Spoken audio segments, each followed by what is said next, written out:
Masya Allah, barakallahu fiik. Ya jemaah, ini menjadi PR ya. Tatkala anak itu, ini banyak pertanyaan sebenarnya. Hidup bersama kakeknya, neneknya ya.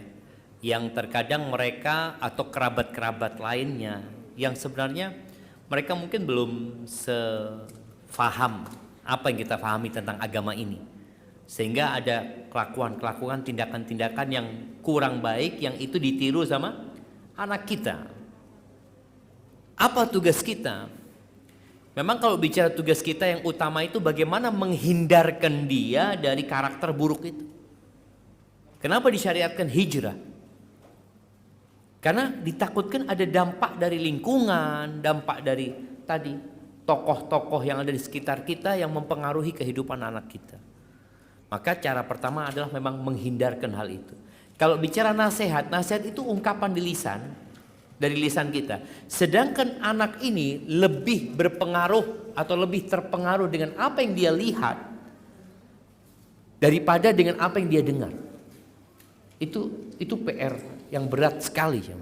Dikatakan nggak boleh, tapi dia ngelihat itu terus gitu. Maka mungkin solusinya memang menghindarkan dia dari pemandangan yang dapat berdampak kepada dia. Yang kedua, menggantikan dengan karakter yang baik. Yang kita arahkan anak ini bukan hanya dengan lisan, tapi kita bandingkan. Seperti orang ngelihat ke kanan situ, bagaimana kita arahkan, lihat ke kiri kok. Lihat itu. Atau dengan cara memperbanyak orang yang berkarakter baik di lingkungan kita, sehingga dia tidak terpengaruh dengan yang berkarakter buruk tersebut. Itu yang bisa dilakukan sambil berdoa memohon kepada Allah Azza wa Jalla buat anak kita. Wallahi jamaah, ini PR yang sama-sama kita hadapin ya kadangkala ketika kita hidup di tengah-tengah lingkungan yang mungkin belum kenal sunnah ya, banyak melakukan hal-hal yang negatif ya. Sampai ada seorang anak itu yang diselamatkan sama bibinya dari orang tuanya.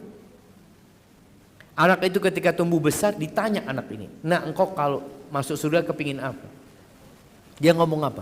Kepingin minum khamr.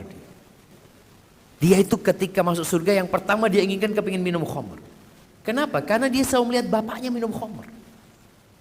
Sehingga ketika dia masuk surga dia harapan nanti seperti apa sih rasanya itu, kok bapakku seneng gitu dalam bayangan dia. Maka itu yang berbahaya, seperti rokok umpamanya, kadang-kadang ngelihat orang itu ngerokok terus, dia dikasih tahu nggak boleh, tapi karena dia lihat terus ya, kok kepingin dia nyoba gitu loh. Ya itu ujian buat kita, maka kita berdoa memohon kepada Allah dan menghindarkan anak-anak kita dari pemandangan-pemandangan yang berpengaruh kepada karakter dia. Wallahu a'lam bishawab.